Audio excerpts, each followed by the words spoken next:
എല്ലാവർക്കും നമസ്കാരം. ഞാൻ doctor Balaji Narayanaswamy Ramanathan, NNR school of wisdom. ഈ ചാനലിൽ 150ഓളം ടോക്കുകൾ നടത്തിയിട്ടുണ്ട്. ഇതെല്ലാം ഒരു പുസ്തകത്തിൽ നിന്ന് എടുക്കുകയോ അല്ലെങ്കിൽ ഒരു പുസ്തകത്തെ റെഫർ ചെയ്തോ പറയുന്നതല്ല. ഓരോ ടോപ്പിക്ക് വരുമ്പോൾ അത് വെച്ച് സംസാരിക്കുന്നതാണ്. അപ്പം പലപ്പോഴും യാത്രയിലും അല്ലെങ്കിൽ പല സ്ഥലങ്ങളിൽ നിന്നാണ് ഇത് ചെയ്യുന്നത്. അപ്പോൾ അതുകൊണ്ടാണ് ലൈവിൽ വരാത്തത്. കഴിഞ്ഞ വീഡിയോ ഞാൻ ലൈവിൽ വന്നിരുന്നു. 2 മണിക്കൂറോളം ഞാൻ ലൈവിൽ സംസാരിച്ചിരുന്നു. എല്ലാവർക്കും കേൾക്കാം. ചാനലിൻ്റെ പേർപ്പസ് എന്താണ് എന്നൊക്കെ ഉള്ളതിനെക്കുറിച്ച് ഡീറ്റെയിൽഡായിട്ട് ഞാൻ പറഞ്ഞിട്ടുണ്ട്.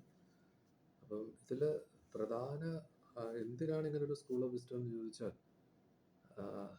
നമ്മൾ ഈ കോൺഷ്യസ്നെസ് അല്ലെങ്കിൽ പേഴ്സണാലിറ്റി എന്ന 2 വാക്കാണ് ഇതിനകത്ത് നമ്മൾ യൂസ് ചെയ്യുന്നത്. മലയാളത്തിൽ പറഞ്ഞാൽ ശുദ്ധബോധവും മറ്റേതിന് എന്താണ് പറയുന്നത്, ജ്ഞാനം, അജ്ഞാനം, പര, അപര, റിയൽ, അൺറിയൽ, ഇങ്ങനെ പല വാക്കുകളുണ്ട്. അപ്പം നമ്മളെപ്പോഴും അറിവിൻ്റെ മേഖലയിലായിരിക്കണം. നമുക്ക് അറിവില്ലെങ്കിൽ നമുക്ക് അന്ധവിശ്വാസം അല്ലെങ്കിൽ ആ ഏരിയയിലോട്ട് കടക്കേണ്ടി വരും.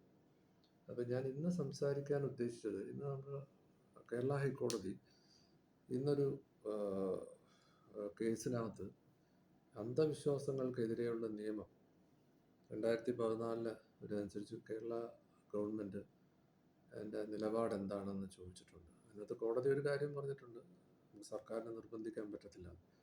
അപ്പോൾ ഇന്നത്തെ TV ചർച്ചകളെല്ലാം അതിൻ്റെ പുറയിലാണ്. ഈ അങ്ങനെ ഒരു നിയമം എന്തുകൊണ്ട് വരുന്നില്ല എന്നുള്ളതാണ്. അപ്പോൾ ഇന്ന് അത് പ്രത്യേകിച്ച് നമ്മൾ ഈ ചാനലിൽ പലതവണയും പറഞ്ഞിട്ടുള്ളൊരു കാര്യമാണ്.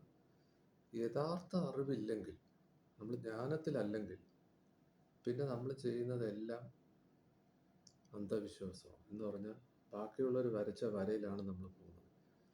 അത് ഇന്ത്യൻ ഭരണഘടനയിലും ഡയറക്റ്റീവ് പ്രിൻസിപ്പിൾസിനകത്ത് ഒരു സയൻറ്റിഫിക് ടെമ്പറിനെ കുറിച്ച് പറയുന്നുണ്ട്. അപ്പം നമ്മൾ ഈ വിദ്യ കൊണ്ട് നേടേണ്ടത്, ഈ ഒരു ചാനലിൽ നമ്മൾ പറയാം, ശാസ്ത്രീയമല്ലാത്തതൊന്നും വിശ്വസിക്കണ്ട. നമുക്ക് നേരിട്ട് അറിവില്ലാത്തതൊന്നും വിശ്വസിക്കരുത്. അങ്ങനെ പറയാൻ കാരണം, നമ്മൾ ഈ മതങ്ങളിലൂടെ പോകുമ്പോൾ എല്ലാ മതങ്ങളിലും പല കഥകളും ഉപകഥകളും ഉണ്ട്. ഇതെല്ലാം ശരിക്കും നമ്മൾ അതിൻ്റെ സന്ദേശം എടുക്കാനാണ്. നമ്മൾ കൊച്ചു ക്ലാസ്സിൽ സ്കൂളിൽ പഠിച്ചിരുന്ന കാലത്ത്, ഇന്നത്തെ സ്കൂളുകളിലൊന്നും അത് കാണാനില്ല. എന്നാലും പല സ്ഥലങ്ങളിലും 3 കുരങ്ങന്മാരെ കാണിച്ചിട്ടുണ്ട്. ഒരു കുരങ്ങ് കണ്ണടച്ചിരിക്കുക, ഒന്ന് വാ അടച്ചിരിക്കുക, ഒന്ന് ചെവി കുത്തിരിക്കുക. കാണരുത്, സംസാരിക്കരുത്, കേൾക്കരുത് എന്നല്ല അതിനർത്ഥം. ആവശ്യമുള്ളത് നമ്മൾ കാണുന്നതിൽ ആവശ്യമുള്ളത് നമ്മൾ എടുക്കുക, ആവശ്യമുള്ളത് മാത്രമേ സംസാരിക്കാവൂ, ആവശ്യമുള്ളതേ കേൾക്കാവൂ. അപ്പോൾ ഏതൊരു കഥയും, ഏത് മതത്തിലെ ആയിക്കോട്ടെ, എന്ത് കഥയായിക്കോട്ടെ, അതിലെ സാരാംശമാണ് നമുക്ക് എടുക്കാനുള്ളത്. മഹാഭാരത യുദ്ധത്തെക്കുറിച്ച് പറയുമ്പോൾ മഹാഭാരത യുദ്ധമല്ല നമ്മൾ എടുക്കേണ്ടത്. അവിടുത്തെ ഉപദേശം എന്താണ്, ഗീതോപദേശം എന്താണ്, അതാണ് നമ്മൾ എടുക്കേണ്ടത്. പക്ഷേ ഞാൻ പോയിട്ടുള്ള പല സ്ഥാപനങ്ങളും അവർ യുദ്ധം കൂടുമ്പോൾ ഞാൻ ഈ ചോദ്യം ചോദിക്കുമ്പോൾ അവർ പറയാറ്, മഹാഭാരതത്തിൽ പറഞ്ഞിട്ടുണ്ട് യുദ്ധം ചെയ്യണമെന്ന്. അങ്ങനെ എവിടെയും പറഞ്ഞിട്ടില്ല. അപ്പം ഇതാണ്, കഥകളുടെ പ്രശ്നമല്ല. ശരിക്കും പറഞ്ഞാൽ നമ്മളതിൻ്റെ പൊരുളെടുക്കാത്തതുകൊണ്ടാണ്. നമുക്കതിന് യഥാർത്ഥ അറിവില്ല. അപ്പം എന്തുകൊണ്ട് കേരള സർക്കാർ ആ നിയമം ഇത്രയും 10 വർഷമായിട്ട് കൊണ്ടുവന്നില്ല? കർണാടകയിലും ആന്ധ്രയിലും ഒക്കെ നിയമം വന്നിട്ടുണ്ടെന്നൊക്കെയാണ് ചർച്ചയിൽ പറയുന്നത്. അതിൽ നമ്മൾ ഒരു പക്ഷവും ചേരണ്ട. ഞാൻ ഈ ചാനലിൽ പറഞ്ഞിട്ടുണ്ട്, ശ്രുതിയും സ്മൃതിയും ഉണ്ട്. ശ്രുതി എക്കാലത്ത് നിലനിൽക്കുന്നതാണ്. അതാണ് ശുദ്ധബോധത്തിന് ആവശ്യമുള്ള സാധനം. അതൊരിക്കലും നശിക്കത്തില്ല, അല്ലെങ്കിൽ അത് എല്ലാ കാലത്തും നിലനിൽക്കുന്നതാണ്. ഇനി അജ്ഞാനം എന്ന് പറയുന്നത്, പേഴ്സണാലിറ്റി എന്ന് പറയുന്നത് പഞ്ചേന്ദ്രിയങ്ങളെ പ്രീതിപ്പെടുത്തുന്ന കാര്യങ്ങളാണ്. അതെല്ലാം സ്മൃതികളാണ്. ആണ് ഈ മനുസ്മൃതി എന്നൊക്കെ പറഞ്ഞാൽ, അത് നമ്മുടെ സോഷ്യൽ ചേഞ്ചിനനുസരിച്ച്, സമൂഹത്തിൽ വരുന്ന മാറ്റത്തിനനുസരിച്ച് അത് മാറിക്കൊണ്ടേയിരിക്കും. അപ്പം ഇത് നമ്മൾ മനസ്സിലാക്കി പോയില്ലെങ്കിൽ, ഈ ഒരു കാര്യം കേൾക്കുമ്പോൾ ചാടി വീണ് അതിൻ്റെ പക്ഷം ചേരുകയല്ല നമ്മുടെ ജോലി. ഇനി നമുക്ക് വെറുതെ ഒന്ന് പറഞ്ഞു നോക്കാം, നമ്മൾ അന്ധവിശ്വാസത്തിലാണോ നിൽക്കുന്നത്, വിശ്വാസത്തിലാണോ നിൽക്കുന്നത്? മറ്റുള്ളവർ പോയിക്കോട്ടെ, സംസാരിക്കുന്ന ഞാനും കേൾക്കുന്നവരും മാത്രം ആലോചിച്ചാൽ മതി. ആരോട് ചർച്ച ചെയ്യേണ്ട ഒരു ടോപ്പിക്കല്ല ഇത്. നമ്മൾ ചർച്ച ചെയ്യുന്തോറും തർക്കമാവും, വാദമാവും, പിന്നെ നമ്മൾ എത്തേണ്ട സ്ഥലത്ത് നമ്മൾ എത്തത്തില്ല. ഇതൊരു ഇന്നർ ജേണിയാണ്. എന്ന് പറഞ്ഞാൽ നമ്മൾ സ്വയം ചോദിച്ച് നമ്മൾ തന്നെ ഉത്തരം കണ്ടെത്തേണ്ട ഒരു ഫീൽഡാണ്. അപ്പോൾ ഇതാണ് ശരിക്കും പറയുന്നത് റിസർച്ചാണ് ആക്ച്വലി. റിസർച്ച് വരെ നമ്മൾ കണ്ടെത്തുകയാണ്, സത്യം അന്വേഷിക്കുകയാണ്. അല്ലാതെ പറയുന്ന ഞാൻ അങ്ങനെ വേറെ സ്ഥലത്ത് എടുത്ത് അങ്ങനെയല്ല. ഇത് അങ്ങനെ പറ്റുന്ന കാര്യമല്ല. ഓരോരുത്തർക്കും ഓരോ വഴിയാണെന്ന് പറയുന്നത് അവരുടെ ജനറ്റിക് DNA അനുസരിച്ച് അതങ്ങനെയാണ്. അപ്പോൾ DNA കുറിച്ചൊക്കെ ഞാൻ പറഞ്ഞിട്ടുണ്ട്. നമ്മളെല്ലാവരും ഒന്നാണെന്ന് പറയുമ്പോൾ ആൾക്കാർ ചോദിക്കും അതെങ്ങനെയാണ്? അത് നമ്മൾ പുറകോട്ട് പോയി ബിഗ് ബാങ്ങിന് ശേഷമല്ലേ സൃഷ്ടി ഉണ്ടായത്. ബിഗ് ബാങ്ങിന് മുമ്പ് എന്തായിരുന്നു? നമ്മൾ ശൂന്യതയായിരുന്നു. അതൊരു മാക്രോ എന്ന് പറയാം. അതിൽ നിന്ന് വന്ന അംശങ്ങളല്ലേ നമ്മൾ. ഇപ്പൊ കടൽ തുള്ളിയാണോ കടലാണോ സത്യം എന്ന് ചോദിച്ചാൽ നമ്മൾ പറയാം കടൽ തുള്ളി എന്ന് പറയുമോ? ഇല്ല. ഇത് ക്വാണ്ടം ഫിസിക്സിലും ഒക്കെ പ്രൂവ്ഡാണ്. അപ്പം ഞാൻ പറയാൻ വരുന്നത് നമ്മൾ എങ്ങനെയായിരിക്കണമെന്ന് ഞാൻ നിരന്തരം പറയുന്നൊരു ഉദാഹരണം. നമ്മളെല്ലാം തേൻ ഒരിക്കലെങ്കിലും കുടിച്ചിട്ടുള്ളവരായിരിക്കും, അല്ലെങ്കിൽ കുടിച്ചു നോക്കണം. എന്നിട്ട് നമ്മളോട് ചോദിക്കണം ഈ തേൻ എവിടെ നിന്നാണ് വന്നത്? പറയും തേനീച്ചയാണ്. ശരി, തേനീച്ച എവിടെ നിന്നാണ് എടുത്തത്? ഏത് പുഷ്പത്തിൽ നിന്നാണ് എടുത്തത്? ഭാരത് പറഞ്ഞ് പുഷ്പത്തിൽ നിന്ന് മാത്രമല്ല ചില കായിൽ നിന്നും തേനെടുക്കും. പോട്ടെ, അതും എടുക്കുമെന്ന് കൂട്ടിക്കോളും. അവിടെ ഈ തേനീച്ച എങ്ങനെയാണോ, അതിന് ഏത് പൂന്നൊന്നുമില്ല, അത് ഏത് പൂവെന്ന് എടുക്കും. ഇപ്പം നമ്മളെല്ലാ മതങ്ങളും, ലോകത്തുള്ള 278 രാജ്യങ്ങളുണ്ട്, 800 കോടി ജനമുണ്ട്. ഇവരുടെ എല്ലാ മതങ്ങളെക്കുറിച്ചും നമ്മൾ പഠിക്കണം. എല്ലാ മതങ്ങളെക്കുറിച്ച് പഠിക്കാൻ എൻ്റെ ചാനലിൽ എല്ലാ മതങ്ങളെക്കുറിച്ചുള്ള വീഡിയോസ് ഇട്ടിട്ടുണ്ട്. ഇനി ഇടാനുള്ളത് ഞാൻ ഇട്ടുകൊണ്ടേയിരിക്കാം. അതെന്തിനാന്ന് പറഞ്ഞാൽ എല്ലാത്തിനും തേനുണ്ട്. ആരും പറയണത് ആ പുഷ്പത്തിൽ തേനില്ലെന്ന് പറഞ്ഞാൽ അത് തേനീച്ചയ്ക്ക് അറിയാം എന്ന് പറഞ്ഞാൽ നമ്മൾ അതുപോലെ ആയിരിക്കണം. ഇത് ഒരു പുസ്തക വായനയിലൂടെ വേറൊരു പ്രഭാഷണത്തിൽ നിന്നോ കിട്ടത്തില്ല. ഈ ഉത്തരം നമ്മുടെ ഉള്ളിൽ നിന്ന് തന്നെയാണ് വരണം. ഞാൻ നിരന്തരം പറയുന്നത് അതുകൊണ്ടാണ്. നമ്മളൊരു കാര്യം നിരന്തരം കേട്ടാൽ മാത്രമേ നമുക്ക് ഉറക്കത്തുള്ളൂ. അല്ലാതെ ഞാൻ പണ്ടത്തെ ക്ലാസ്സിൽ പറഞ്ഞിട്ട് നിങ്ങൾ അവിടെ പോയി കേൾക്കൂ, അവിടെ പോയി നിങ്ങൾ കേൾക്കാതിരിക്കുമോ എന്നല്ല. ഇത് മനസ്സിൽ പതിയണം, നിങ്ങളുടെ സബ് കോൺഷ്യസ് മൈൻഡിൽ പതിയണം. ഞാൻ എന്താവണം? എനിക്ക് ശുദ്ധബോധം കിട്ടണം. ആണെങ്കിൽ ഇന്നതാണ്. ഇല്ല, എനിക്ക് അജ്ഞാനത്തിൽ നിന്നാൽ മതിയെങ്കിൽ ഞാൻ ശ്രീചക്രയെക്കുറിച്ച് വീഡിയോ ചെയ്തിട്ടുണ്ട്. ശ്രീചക്ര അത് പവർഫുൾ ആണെന്നൊക്കെ ചെയ്തിട്ടുണ്ട്. ഇപ്പം നമ്മൾ സ്ക്രീനിൽ കാണുന്ന ശ്രീചക്രയാണ്. ഇത് ഒറിജിനൽ ശ്രീചക്രയാണ്, കോപ്പറിൽ ചെയ്തിട്ടുള്ള ശ്രീചക്രയാണ്. അപ്പം ഇത് ഹിന്ദുക്കളുടെ ഒന്നുമല്ല, സൗന്ദര്യലഹരി ശങ്കരാചാര്യ ഉണ്ടാക്കിയതൊന്നും അല്ല. ഇപ്പം നമ്മൾ ചർച്ച ചെയ്യുന്ന, അല്ലെങ്കിൽ ഇറാൻ ഇസ്രയേലൊക്കെ വരുന്ന സമയത്ത് ജൂതന്മാരാരാണ്? അവരുടെ എംബ്ലത്തിലും ഉണ്ട് ഈ 2 ട്രയാങ്കിൾ. ഇതൊക്കെ എല്ലാ മതങ്ങളിലും ഉണ്ട്. പക്ഷെ ഈ യന്ത്രം തന്ത്രം എന്നൊക്കെ പറയുന്നത് ശുദ്ധബോധത്തിലുള്ളതല്ല, കാര്യസാധ്യത്തിലുള്ളതാണ്. അപ്പോൾ ഞാൻ കഴിഞ്ഞ ഇതിൽ പറഞ്ഞിരുന്നു, എൻ്റെ കൊച്ചിലെ വീട്ടിൽ സാധനം മോഷണം പോയപ്പം ഈ മഷി നോട്ടത്തിൽ പോയിരിക്കുകയും ഞാൻ ഈ മഷിയിൽ കള്ളനെ കണ്ടു, സാധനം എടുക്കുന്ന കണ്ടു. ഇത് ഞാൻ കണ്ട കാര്യമാണ്. ഇതെങ്ങനെയാണെന്ന് വെച്ചാൽ ചിലപ്പം അയാൾ നമ്മളെ ഹിപ്നോസിസ് ചെയ്തു, ഇതെല്ലാം അന്ധവിശ്വാസമാണ് എന്ന് പറഞ്ഞാൽ ആണ്. ഉറപ്പായിട്ടും ഇതെന്തുകൊണ്ടാണ്? എന്തിനാണ് അവിടെ പോയത്? അപ്പം പോയത് എന്തിനാണ്? അതിലുള്ള വിശ്വാസത്തിലാണ്. അപ്പം യഥാർത്ഥത്തിലുള്ള വിശ്വാസം എന്താണ്? അപ്പം ഇത് നമ്മൾ തിരിച്ചറിഞ്ഞ് തന്നെ പോകണം. അല്ലെങ്കിൽ നമ്മൾ ഈ കഥകളെല്ലാം കേൾക്കുകയും കുറേ TV ചർച്ചകളിൽ വയറ്റിപ്പഴപ്പിന് വേണ്ടി കുറേ ആൾക്കാർ വന്ന് അതും ഇതും പറഞ്ഞിട്ട് പോകും. ഇന്ന് ഉച്ചക്കത്തെ ഒരു ചർച്ചയിൽ പറഞ്ഞതാണ്, എനിക്ക് പരീക്ഷയ്ക്ക് ജയിക്കണം, പേന 10 രൂപയ്ക്ക് പൂജിച്ച് ഞാൻ ബാഗിലിട്ടുകൊണ്ട് പോവുകയും വേറൊരാളൊരു കോഴിമുട്ട പൂജിച്ച് ബാഗിലിട്ടുകൊണ്ട് പോയാൽ ഒന്ന് വിശ്വാസം എന്താ, ഒന്ന് അന്ധവിശ്വാസമാണ്. കേൾക്കുമ്പം ശരിയാണെന്ന് തന്നെ തോന്നും. ശരി, ആയിക്കോട്ടെ. ഇനി നമുക്കൊന്ന് പറഞ്ഞു നോക്കാം. നമ്മളിവിടുത്തെ യൂണിവേഴ്സിറ്റിയിലെ വൈസ് ചാൻസലറായിട്ട് നമ്മൾ ആപ്ലിക്കേഷൻ കൊടുത്തു. നമ്മൾ ഇൻ്റർവ്യൂവിന് പോവാണ്. 3 പേരുണ്ട്. 3 പേർക്കും ചാൻസ് ഈക്വലാണ്. നമ്മൾ അമ്പലത്തിൽ ചെന്ന് 10 രൂപയ്ക്ക് പൂജ കൊടുത്താൽ അത് വിശ്വാസമാണോ അന്ധവിശ്വാസമാണോ? നമ്മൾ ചോദിക്കേണ്ട ചോദ്യമാണ്. എന്ന് പറഞ്ഞാൽ 3 പേർക്കും ഈക്വൽ ചാൻസ് ആണ്. അപ്പം നമുക്ക് കിട്ടിയാലൊക്കെ, അവർക്ക് കിട്ടിയാൽ അതിനേക്കാളും നല്ലത് എന്ന് ചിന്തിക്കാൻ നമുക്ക് പറ്റാതെ നമ്മൾ ഈ മന്ത്രവും തന്ത്രവും ഇതിലൂടെ പോകുമ്പോൾ അതെന്താണ്? അത് വിശ്വാസമാണോ അന്ധവിശ്വാസമാണോ? നേരത്തെ പറഞ്ഞ പേന പൂജിച്ച് കോഴിമുട്ടയുടെ എക്സാമ്പിളുമായിട്ട് ഞാൻ കണക്ട് ചെയ്ത് പറയും. ഇതിനൊന്നും ഞാൻ ഉത്തരം പറയാനല്ല.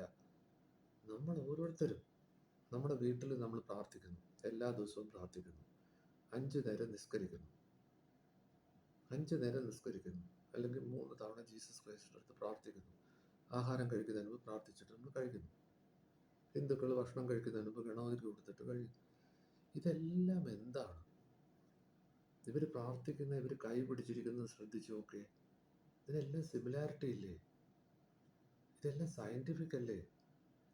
നമ്മൾ മുട്ടുകുത്തി പള്ളിയിൽ ചെന്ന് പ്രാർത്ഥിക്കുന്നതും നിസ്കരിക്കുന്നതും സാഷ്ടാംഗം വീഴുന്നതും തമ്മിൽ നമ്മൾ ശ്രദ്ധിച്ച് നോക്കിയേ. ഇതിനൊരു കണക്ഷനുണ്ട്.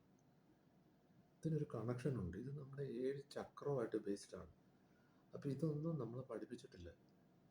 നമ്മളെപ്പോഴും ചർച്ച ചെയ്യുന്നത് എന്താ അറിയോ? ഈ ദൈവം തന്നെ അന്ധവിശ്വാസം എന്നാണ്. ദൈവം തന്നെ അന്ധവിശ്വാസമാണ്. അതും നമ്മൾ പറഞ്ഞിട്ടുണ്ട്. ദൈവം പുറത്തല്ല. ശ്രീനാരായണ ഗുരു 80ഓളം ക്ഷേത്രങ്ങൾ പണിഞ്ഞു. 80ഓളം ക്ഷേത്രങ്ങൾ. അതിനർത്ഥം ശ്രീനാരായണ ഗുരു ദൈവം പുറത്തുനിന്നാണോ പറഞ്ഞത്? 2 സ്ഥലത്ത് കണ്ണാടി പ്രതിഷ്ഠിച്ചു. കാര്യം എന്താ പറയുക? ആൾക്കാർ വന്നു തുടങ്ങി, ക്യൂ നിൽക്കുകയാണ് അമ്പലം തുടങ്ങാൻ. അപ്പോൾ സ്വാമിക്ക് മനസ്സിലായി ഇത് ശരിയാകത്തില്ല, ഇവന്മാർക്ക് പറഞ്ഞു കൊടുക്കാൻ ഉദ്ദേശിച്ചല്ല ഇവന്മാർ എടുക്കുന്നതെന്ന് മനസ്സിലായി. അതോടുകൂടി ആ പണി അങ്ങ് നിർത്തി. ഇനിയിപ്പം നമുക്ക് വേണ്ടത് വിദ്യാലയം, നമുക്ക് വ്യവസായശാലയാണ് തിരിച്ചു. അപ്പോൾ ഇത് ഞാൻ പറയാൻ വരുന്നത്, യഥാർത്ഥത്തിലുള്ള പൊരുൾ എന്താണ് ആക്ച്വലി ഈ ഇപ്പോൾ വയലൻസ് പറയുന്നത് എന്താണ് യഥാർത്ഥത്തിൽ വയലൻസ്? നമ്മൾ എത്ര പേര് ചിന്തിക്കുന്നുണ്ട്? നമ്മൾ നോൺ വെജിറ്റേറിയൻ ഫുഡ് കഴിക്കുന്നവർ നമ്മൾ വയലൻസ് ചെയ്യുന്നില്ലേ? ശ്രീനാരായണ ഗുരുവിൻ്റെ അടുത്ത് ആരോ ഇത് തമാശയ്ക്ക് ചോദിച്ചു, നോൺ വെജിറ്റേറിയൻ ഫുഡ് കഴിച്ചാൽ എന്താ, ഇറച്ചി കഴിച്ചാൽ എന്താ? അപ്പോൾ സ്വാമി പറഞ്ഞ്, അല്ല പാല് തരുന്ന മൃഗത്തിനെ അല്ലേ കഴിക്കുന്നത്, അങ്ങനെ എന്തോ ചോദിച്ചു. അപ്പം ശ്രീനാരായണ ഗുരു പറഞ്ഞ്, എന്നാൽ പിന്നെ പാല് തരുന്ന അമ്മയെ നിങ്ങൾ കഴിക്കുമോ എന്ന് ചോദിച്ചു. അപ്പം ഇത് നമ്മൾ നോൺ വെജിറ്റേറിയൻ ഫുഡ് കഴിക്കാമെന്നും കഴിച്ചാൽ കുഴപ്പമില്ലെന്ന് സാക്ഷാൽ ഭഗവത്ഗീതയിൽ യോഗാനന്ദ പരമഹംസയുടെ ഇതിൽ ഞാൻ എൻ്റെ ചാനലിൽ ഇട്ടിട്ടുണ്ട്. അപ്പം രണ്ടായി സംസാരിക്കുന്നത് വിചാരിക്കരുത്. കാര്യം നമ്മൾ ഓരോരുത്തരും തീരുമാനിക്കണം ഇതിലേതാണ് വിശ്വാസം, ഏതാണ് അന്ധവിശ്വാസം. അതിന് നമ്മൾ ആ തേനീച്ചയെ പോലെ എല്ലാ മതങ്ങളും പഠിക്കണം, എല്ലാ കഥകളും കേൾക്കണം, എല്ലാ ഉപകഥകളും കേൾക്കണം. അവിടെ നമ്മൾ ഈ ജാതിയുടെയും മതത്തിൻ്റെയും കണ്ണാടിയിലൂടെ കാണരുത്. ഈ ശ്രീനാരായണ ഗുരുവൊക്കെ മരിച്ചിട്ട് 100 വർഷം പോലും ആയിട്ടില്ല. ഈ കേരളത്തിൽ ഈ നമ്പൂതിരിക്ക് താഴെ 50 ജാതിക്കാരുണ്ടായിരുന്നു. എല്ലാവർക്കും അയിത്തം ഉണ്ടായിരുന്നു. നായർ താഴോട്ട് ചവിട്ടും, അവർ താഴോട്ട് ചവിട്ടും. ഈ അങ്ങോട്ടും ഇങ്ങോട്ടും അയിത്തം ഉണ്ടായിരുന്നു. രാജാവിന് മാത്രമേ ഉള്ള അയിത്തം ഇല്ലാത്തത്. നമ്പൂതിരിയും അല്ല ബ്രാഹ്മണൻ കാറ്റഗറി രാജാവ് ഒന്ന് അടുപ്പിച്ചിരുന്നു. അപ്പോഴാണ് ഇപ്പം ആൾക്കാർ തർക്കിക്കുന്നത്, എൻ്റെ ജാതി വലുത്, നിൻ്റെ ജാതി ചെറുത്. എന്ത് ജാതി? ഇത് നിങ്ങൾ ശ്രദ്ധിച്ച് നോക്കിയാൽ ആരാ പറയുന്നത്? അവരവരുടെ വയറ്റിപ്പഴപ്പിന് വേണ്ടി പറയുന്നതാണ്. അവർ പറഞ്ഞോട്ടെ. എല്ലാ കഥകളും. ശ്രീരാമൻ സീതയെ സംശയിച്ചു. അതിൽ നിന്ന് എന്താണ് പൊരുൾ? ഇനി അവസാനം സീതാദേവി ഭൂമിക്ക് താഴോട്ട് പോയി. എന്താണ്? രാമൻ സീതയെ ചതിച്ചു, സംശയിച്ചു. അതൊന്നും അല്ല അതിൻ്റെ പൊരുൾ. അതൊന്നുമല്ല. അപ്പം ഇത് ചുമ്മാ ആൾക്കാർ ഇതിനെ കൊഞ്ഞനം കാണിക്കാൻ വേണ്ടിയാണ് ചേർക്കുന്നത്. നമ്മൾ സീരിയസ് ആയിട്ട് പഠിക്കുന്നവർ മാത്രമേ ഈ മേഖലയിൽ വരാവൂ. അല്ലാതെ ഉള്ളവർ ഈ മേഖലയിൽ കടന്നാൽ അവർക്ക് ഒരെത്തും പിടിയും കിട്ടത്തില്ല. ഉദാഹരണത്തിന് നമ്മൾ സ്ഥിരം കേൾക്കുന്ന ഒരു കാര്യമാണ് ലൂസിഫർ എന്ന് പറയുന്ന സിനിമ വന്നതിന് ശേഷം കേൾക്കുന്ന കേരളത്തിലെ ഇലുമിനിറ്റി എന്ന് പറയുന്നൊരു വാക്കാണ്. എൻ്റെ സ്പീച്ചിലും ഞാൻ പല സ്ഥലത്തും പറയുന്നുണ്ട്, 9 കോർപ്പറേഷനാണ് ലോകം കൺട്രോൾ ചെയ്യുന്നത്, അവരാണ് ഇലുമിനിറ്റി, അവർ തീരുമാനിക്കും. അപ്പോൾ എന്താണ് ഇലുമിനിറ്റി എന്ന് പറയുന്നൊരു ഓർഗനൈസേഷൻ ഉണ്ടോ? ഇനി ഫ്രീമേസൺ എന്ന് പറയുന്ന ഓർഗനൈസേഷൻ ഉണ്ട്, അതെന്താണ്? പിന്നെ ഞാൻ നിരന്തരം പറയുന്ന തിയോസഫിക്കൽ സൊസൈറ്റി എന്താണ്? ഇതൊക്കെ നിഗൂഢ സ്കൂളുകളാണോ? ഇവിടെയൊക്കെ അതീവ രഹസ്യമായിട്ടുള്ള ചർച്ചകൾ നടക്കുന്നുണ്ടെന്ന് കോൺസ്പിറസി തിയറി അനുസരിച്ച് പുറമേ പറയുന്നുണ്ട്. ഇലുമിനിറ്റി, ഫ്രീമേസൺ, തിയോസഫിക്കൽ സൊസൈറ്റി, ഇതെല്ലാം ഈസോട്ടിക് സ്കൂളാണ്. ഈസോട്ടിക് സ്കൂൾ എന്ന് പറഞ്ഞാൽ നമ്മളോട് കുട്ടിച്ചാത്താൻ സേവ അല്ലെങ്കിൽ എന്നൊക്കെ പറയുന്നത് പോലെയുള്ള ഒരു ഏർപ്പാട് നിഗൂഢമാണെന്നാണ് പറയുന്നത്. പക്ഷെ ഭഗവത്ഗീതയും പറയുന്നുണ്ട് നിഗൂഢമാണ്. ഈ ശ്രീചക്ര ശങ്കരാചാര്യർ സൗന്ദര്യലഹരിയിൽ പറയുന്നുണ്ട്. ഞാൻ എൻ്റെ ചാനൽ ഇട്ടിട്ടുണ്ട്. ഇതെല്ലാവരും ചെയ്യരുത്, പക്ഷെ ഇത് ചെയ്യാം. ആർക്കാണ്? അത് പഠിക്കാതെ ചെയ്താൽ അത് ഏൽക്കും. അത് ഞാൻ എൻ്റെ ചാനലിൽ ഇട്ടിട്ടുണ്ട്, ആർക്കൊക്കെ ചെയ്യാമെന്നുള്ളത്. അപ്പം എല്ലാ കാര്യങ്ങളിലും ഒരു സ്വാതന്ത്ര്യം മനുഷ്യന് തന്നിട്ടുണ്ട്. ഈ സ്വാതന്ത്ര്യം എവിടെ കെട്ടിയടപ്പിക്കുന്നോ അവിടെ നമുക്ക് അറിവില്ല എന്നുള്ളതാണ്.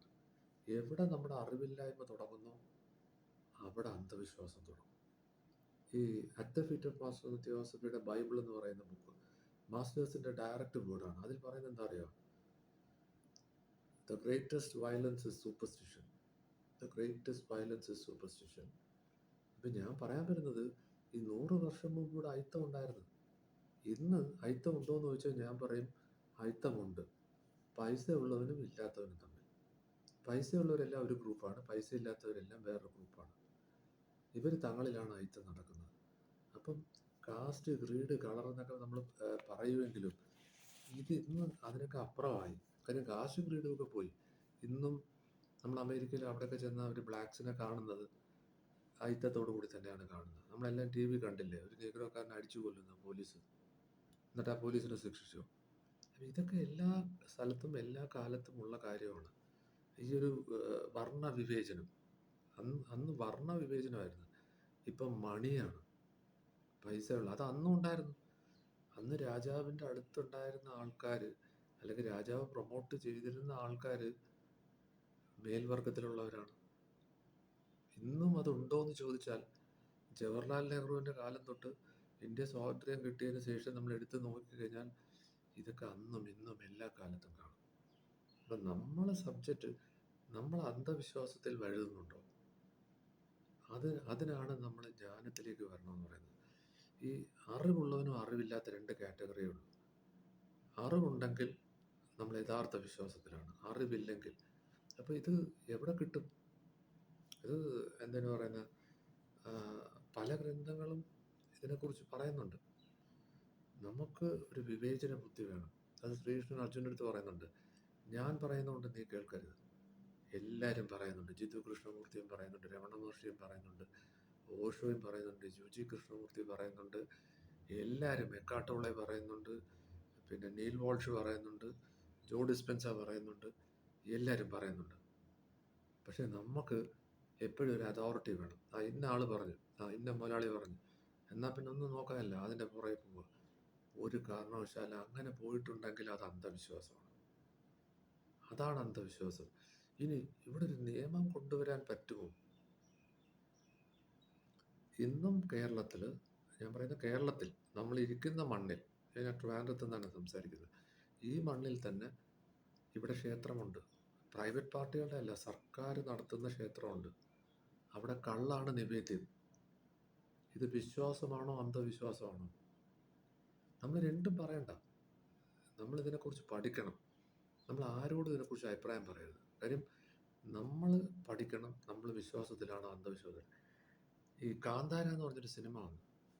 ആ സിനിമയുടെ സെക്കൻഡ് പാർട്ട് എടുത്തുകൊണ്ടിരിക്കുമ്പം അതിൻ്റെ ക്യാമറ നശിച്ചു, അങ്ങനെയാണ് ഇങ്ങനെയാണ്, ദൈവത്തോട് കളിച്ചാൽ ഇങ്ങനെയാണ്.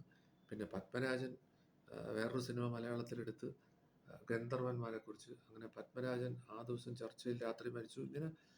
ഇങ്ങനെ ഈ എന്തായാലും പറയുന്ന കോൺസ്പിറസി തിയറി ഇങ്ങനെ നടന്നുകൊണ്ടിരിക്കുകയാണ്. ഈ കാന്താര എന്ന് പറയുന്ന സിനിമയ്ക്കകത്ത് ദൈവത്തോട് സംസാരിക്കുന്നുണ്ട്. അത് അവരുടെ ഒരു വിശ്വാസമാണ്. നമ്മൾ ദൂരെയൊന്നും പോകണ്ട. ഈ കേരളത്തിൽ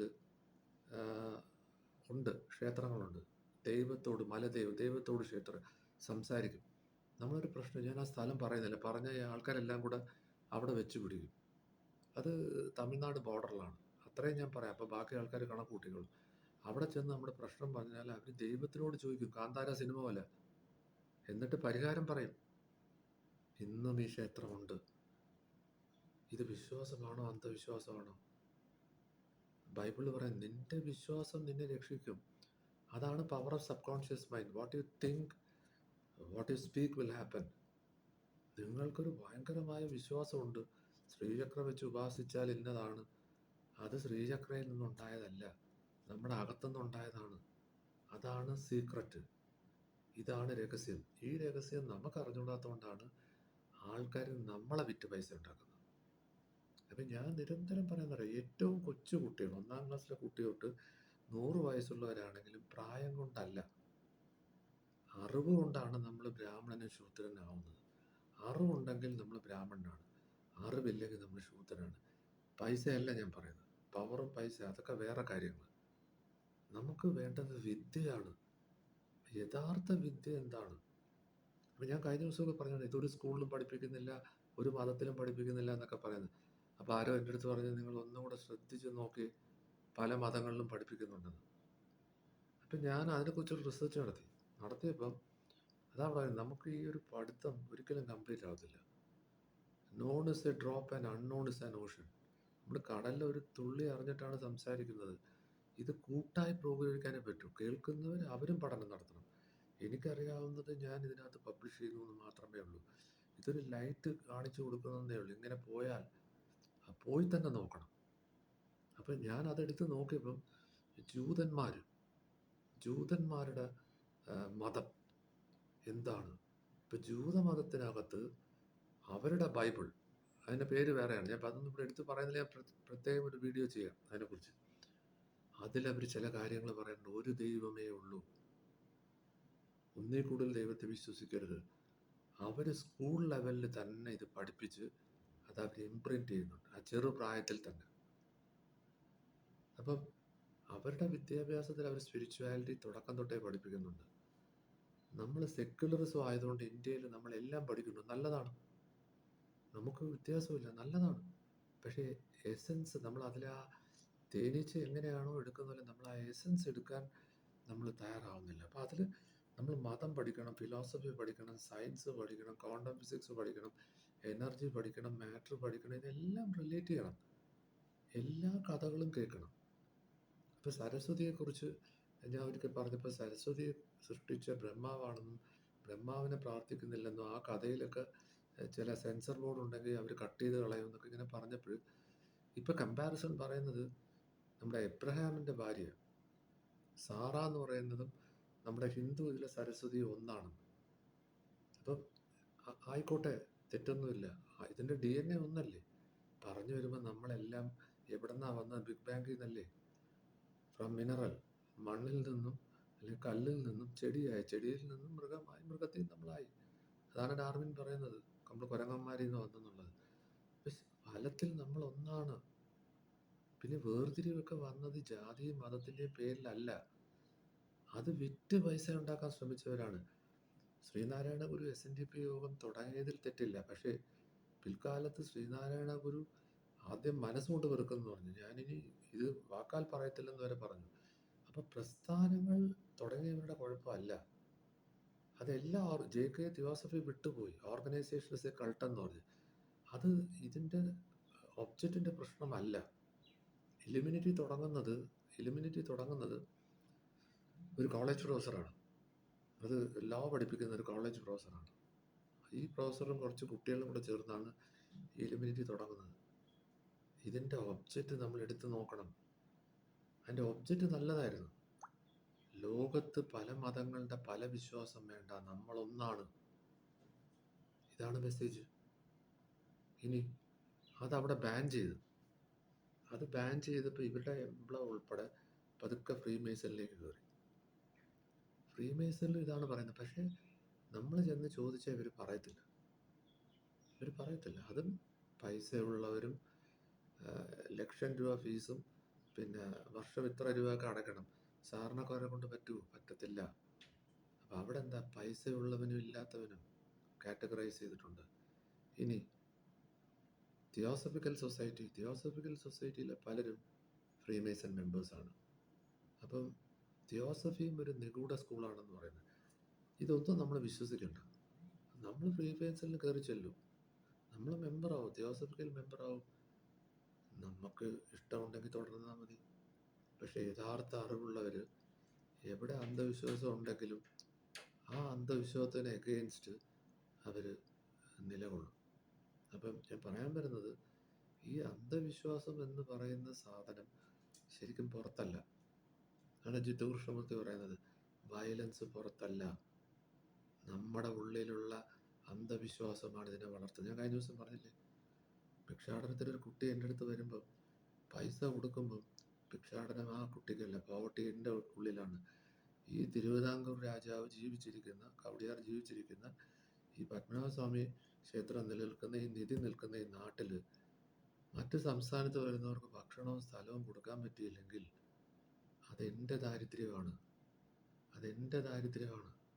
ഒരു പഞ്ചായത്തിൽ ഒരാൾ വിചാരിച്ചാൽ അവിടെ ഒരു ചവറും കിടക്കത്തില്ല. ഒരാൾ തുനിഞ്ഞിറങ്ങിയാൽ മതി. എത്ര പേര് തയ്യാറുണ്ട്? അങ്ങനെ ഇറങ്ങി പിടിച്ച് അകത്തിടും. കേരളത്തിലൊരു നടൻ റോഡിൻ്റെ കുഴി അടയ്ക്കാൻ ചെന്ന് അയാൾക്കെതിരെ ക്രിമിനൽ കേസെടുത്ത്. അപ്പോൾ ഞാൻ പറയാൻ വരുന്നൊരു കാര്യം, ഇന്ന് ഹൈക്കോടതി പറഞ്ഞൊരു കാര്യം ഇപ്പം തന്നെ ഞാൻ പറഞ്ഞു. സർക്കാരിൻ്റെ ക്ഷേത്രത്തിൽ കള്ള് നിവേദ്യം. ദൈവത്തിനോട് സംസാരിക്കുന്ന ക്ഷേത്രങ്ങൾ കേരളത്തിലുണ്ട്. കാന്താര എന്ന് പറയുന്ന സിനിമ, ഇതെല്ലാം സെക്കൻഡ് പാർട്ട്. 3 പേര് മരിച്ചുപോയി, വലിയ വലിയ പ്രശ്നം, സെറ്റ് കത്തിപ്പോയി, വള്ളം മുങ്ങി. ഇത് അന്ധവിശ്വാസമാണോ? ആണെന്നും അല്ലെന്നും നമ്മൾ പറയണ്ട. ഏതൊരു കാര്യവും നമുക്ക് നേരിട്ട് അറിവില്ലാത്തത് വിട്ടേക്കുക. ഇവിടെ മാറ്റർ തന്നെ ഇല്ല എന്ന് പറയുമ്പോൾ ഇത് മായയാണ്. ഇത് സൃഷ്ടിയിലുള്ള മായ. ഇതിൻ്റെ പുറകിലല്ല നമ്മൾ പോകേണ്ടത്. അപ്പം ഞാൻ ശ്രീചക്രയെക്കുറിച്ച് മലയാളത്തിലും ഇംഗ്ലീഷിലും ചെയ്തു. അപ്പോൾ ഇന്ന് ഹൈക്കോടതി പറഞ്ഞ കണക്ക് ഞാൻ അന്ധവിശ്വാസമാണോ പ്രൊമോട്ട് ചെയ്യുന്നത്? ഇനി നിയമം കൊണ്ടുവന്ന് എന്നെ പിടിച്ച് അകത്തിടുമോ? ചിലപ്പോൾ അതൊക്കെ ചെയ്തെന്നിരിക്കും. അതിപ്പോൾ എലിമിനേറ്റ് ബാൻ ചെയ്തതുപോലെയും പല കാര്യങ്ങളും വിചിത്രമാണ്. കേരളത്തിൽ നേരത്തെയും പറഞ്ഞിട്ടുണ്ട്, ആശ്രമമുണ്ട്. ഓഷോയുടെ ആശ്രമത്തിൽ അങ്ങ് വലിയ കുഴപ്പമാണ്. ഓഷോ സദാചാര പോലീസ് ഇല്ല, സദാചാരം ഇല്ലാത്ത ആളാണ്, നമ്മുടെ സംസ്കാരത്തെ എന്നൊക്കെ പറഞ്ഞു. കേരളത്തിൽ 2 ആശ്രമമുണ്ട്. ആശ്രമത്തിൻ്റെ പേരൊന്നും പറയുന്നില്ല. ഒന്ന് തിരുവനന്തപുരത്തുമുണ്ട്. അവിടുത്തെ രീതികൾ നിങ്ങളൊന്ന് അന്വേഷിച്ച് നോക്കി. അവിടെ ഡ്രസ്സില്ല, പിന്നെ ഇന്ന റിലേഷൻഷിപ്പില്ല. ആരുമായിട്ടും ഇത് ചെയ്യാൻ പോസിബിലിറ്റി ഉണ്ട്. അപ്പം ഇതെങ്ങനെ നടക്കുന്നു? ഇത് കേരളത്തിൽ നടക്കുന്നൊരു കാര്യമാണ്.